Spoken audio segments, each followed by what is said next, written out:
Mengapa Wapres Gibran digugat perdata? Apa yang menjadi perkaranya? Kita bahas bersama penggugat Wapres Gibran di Pengadilan Negeri Jakarta Pusat, Subhan Palal, dan juga Wakil Ketua Umum Bara JP, David Pajung. Selamat malam Pak Subhan, juga Bung David. Mbak. Selamat malam. Selamat malam Mbak Rizka. Selamat malam Mas David. Selamat malam. Subhan. Nah kita akan tanyakan dulu ya ke Pak Subhan. Saya mau tanya dulu. Nah, klasifikasinya kan perbuatan melawan hukum. Spesifiknya apa yang dianggap perbuatan melawan hukum? Jadi gini, kita berangkat dari negara hukum. Maka semua penyelenggaraan negara harus diatur oleh hukum. Apa yang tidak sesuainya? Ya, yang tidak sesuai karena dalam undang-undang pemilu itu dipersyaratkan seorang wakil presiden atau presiden sekalipun harus minimum tamat SLTA, alia, SMA atau sederajat. Nah, wakil presiden ini tidak punya ijazah itu. Ijazah SLTA nggak punya. Kalau di KPU apa tertulisnya waktu yang di KPU, calonkan kalau presiden? Di KPU hanya tertulis SMA-nya 2 kali malahan, yaitu diselenggarakan di Singapura sama Australia.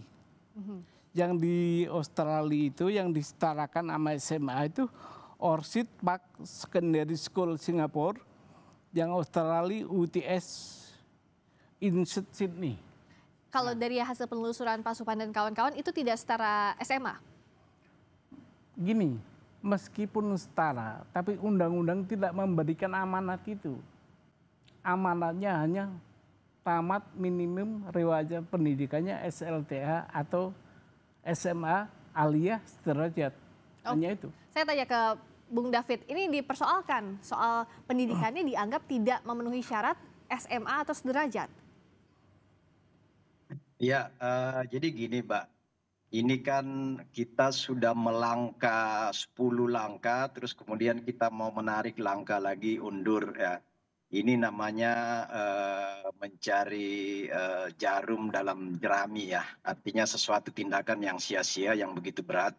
Karena gini, ini kita mencoba membangun sebuah kekisruan dialektika yang tidak konstruktif. Karena pertama, Mas Gibran ini tamat, justru tadi sudah disampaikan oleh Mas Subhan sendiri kan, tamat di 2 tempat malah, dan tempat itu adalah tempat berkelas.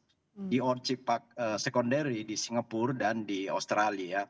Itu setara ya, setara, bahkan kalau kita mau menyetarakan dalam sisi kualitas ya bisa dipersandingkan lah kualitasnya seperti apa dengan misalnya SMA kita di Indonesia.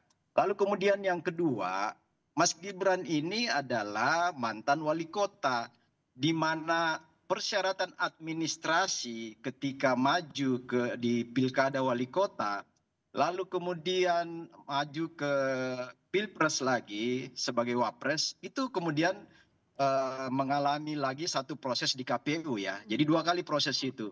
Rasa-rasanya kita ingin mendelegitimasi lembaga-lembaga sekaliber KPUD dan KPU pusat jika ini dipersoalkan kembali, bahkan keputusan MK itu sudah memperkuat semuanya. Jadi memang nggak ada dasar, nggak ada legitimasi konstitusi, nggak ada legitimasi hukum, nggak ada legitimasi sosial, dan nggak ada legitimasi politiknya untuk mempersoalkan itu sebenarnya. Jadi dianggap gugatannya itu tidak berdasar kalau kata Bung David, Pak Subhan? Ini dasar dari sisi konstitusi, dari sisi undang-undang, dari sisi politik maupun ya, Bung David, sosial. Saya kasih ke Pak Subhan. Dianggap Bung David tadi katanya nggak berdasar. Makanya konsepsi perbuatan melawan hukum itu ada perbuatan yang telah dilakukan. Kalau sebelum dilakukan kita nggak tahu itu. Nah, konsepnya perbuatan melawan hukum, ya itu tadi, setelah perbuatan dilakukan. Nah, kalau misalnya gugatan perdata itu kan misalnya tadi, kata Pak Subhan dan kawan-kawan, itu tidak setara dengan SMA. Misalnya saat dibawa ke pengadilan sudah adakah bukti-bukti untuk menyandingkan itu? Gini, kalau tadi Pak David ya, Pak David berbicara tentang penyetaraan. Penyetaraan itu oleh siapa? Apakah KPU punya kewenangan untuk itu? nggak punya, di undang-undang nggak ada itu. Yang ada hanya tamat SMA, alia, atau yang sederajat. Artinya apa tuh? Pendidikan STA yang diselenggarakan berdasarkan hukum Indonesia. Itu SMA-nya. Berarti kalau untuk pejabat yang sekolah di luar Indonesia, nggak bisa dong mendaftar atau gimana? Kalau persyaratannya nggak cukup, nggak bisa. Ini persyaratannya SMA. Dia nggak ada, ijazahnya nggak ada SMA-nya. Oh, ijazah SMA yang dipertanyakan. Bukan dipertanyakan oleh KPU, dibilang nggak ada. Oke, Bung David. Nggak ada. Bung David nggak ada ijazahnya. Ini masalah ijazah lagi. Ijazah SMA-nya nggak ada, di KPU nggak ada. Bung David. Nah itu jadi gini ya, di KPU itu ada mekanisme mereka. Ada mekanisme di dalam pemenuhan syarat administrasi dan syarat undang-undang, baik di ketika proses pilkada ya di KPUD Solo, Surakarta, itu sudah melewati tahap itu.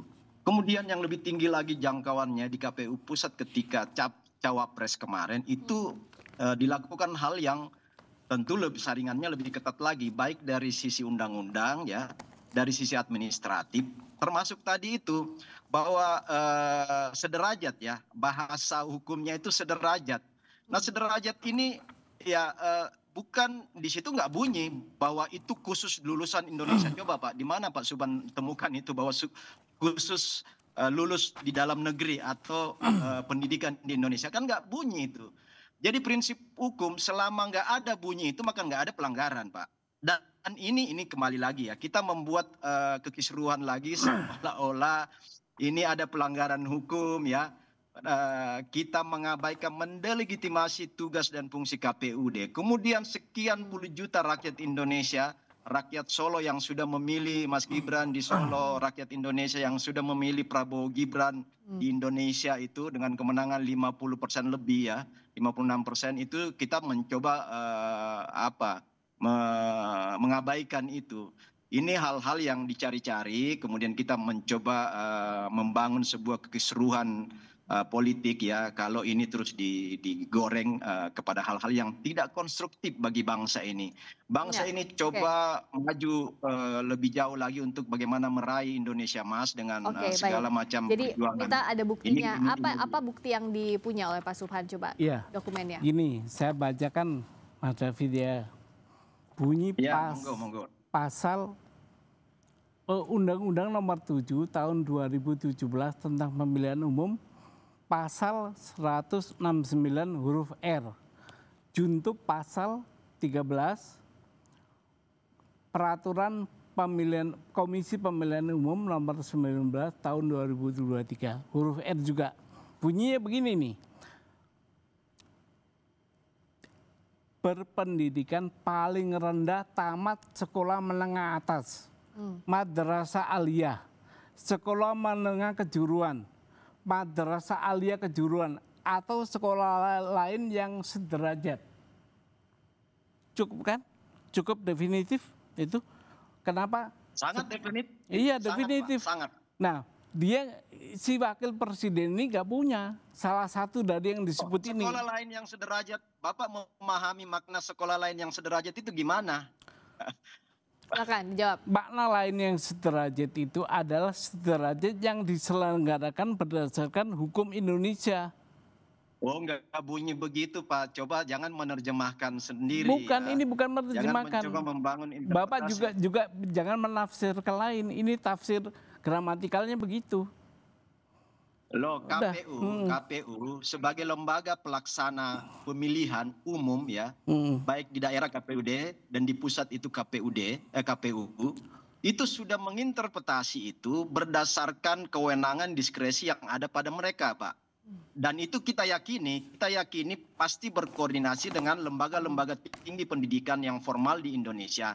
Karena kalau misalnya itu kalau itu diinterpretasi bahwa lulusan luar negeri tidak bisa, pastilah KPUD akan membatalkan itu ketika di Solo yang lalu. Kemudian KPU pusat juga akan menganulir itu atau menolak itu kalau itu diinterpretasi, diterjemahkan bahwa lulusan luar negeri itu tidak memenuhi Jadi kalau unsur menurut Bung David, sederajat yang itu. sudah dilalui oleh Mas Wapres, yang dimiliki itu sudah diverifikasi oleh KPU, sudah dianggap sederajat, harusnya nggak jadi pasti masalah dong. begitu Bung David? Pasti dong, nggak mungkin itu ditetapkan menjadi ketukan palu oleh KPUD ketika calon wali kota dan KPU pusat ketika mencalonkan diri sebagai Oke, cawapres. saya ke Pak Subhan, nggak mungkin kalau tidak lolos verifikasi, toh sudah melewati di berbagai kota, lalu juga Begini, sampai ke sebenarnya pusat. saya tidak ingin lari kepada persoalan politik atau yang lainnya. Ini view hukum. View hukum. Oleh karena itu kami uji di pengadilan. Nah, nanti kita lihat saja. Apakah boleh KPU menafsirkan pendidikan SMA sederajat dengan pendidikan luar negeri? Kalau diperbolehkan, diatur di mana di wewenang itu KPU? Nah, kalau pejabat, ini pertanyaan awam pastikan dengan gugatan ini, kalau pejabat dia lulusan luar negeri, legalisasinya berdasarkan hukum ini kalau menurut tafsiran Anda seperti apa? Kalau pejabat lain kita belum tahu bagaimana persyaratan diatur oleh undang-undang. Kalau ini kebetulan diatur undang-undang secara limitatif. Limitatif harus menjalani pendidikannya di Indonesia? Iya, di Indonesia. Untuk SMA saja atau dengan? SMA, cukup sampai SMA aja. Oke. Iya. Nah, oke Pak Bung David, dianggap bahwa ya ini untuk SMA saja. Kalau tadi berdasarkan undang-undang, menurut tafsiran dari Pak Subhan, seperti itu, SMA-nya terbatas. Ya, itu kan tafsiran beliau Pak Subhan ya, dengan segala hormat ya. Itu tafsiran Pak Subhan. Karena gini Pak, lembaga yang berwenang di dalam proses menerjemahkan administratif persyaratan calon itu KPU ya. Nah, ini dasar hukum ya, dasar hukum dan dasar politik. Karena ketika itu tidak memenuhi kausal hukum undang-undang pemilu, pasti akan tercoret oleh KPU. Pasti itu, saya pastikan. Dan pasti akan dikomplain ketika itu kalau apa yang Pak Subhan sampaikan itu benar ya. Itu pasti akan dikomplain baik oleh masyarakat maupun lawan-lawan calon oleh Mas Gibran dan Pak Prabowo kalau di tingkat capres-cawapres kemarin. Ataukah lawannya di KPUD di Solo kemarin pasti akan diributin. Nah, ini kan nggak ada problem di soal itu sampai pada selesai di Solo, sampai pada proses pengetukan palu kemenangan di KPU pusat ketika Pilpres itu diketukkan palu itu nggak ada problem sama sekali. Oke, selama ini dianggap kata Bung David nggak ada problem dari dulu sampai sekarang. Kenapa waktunya sekarang Pak Subhan? Jawabnya nanti usai jeda di Sapa Indonesia Malam.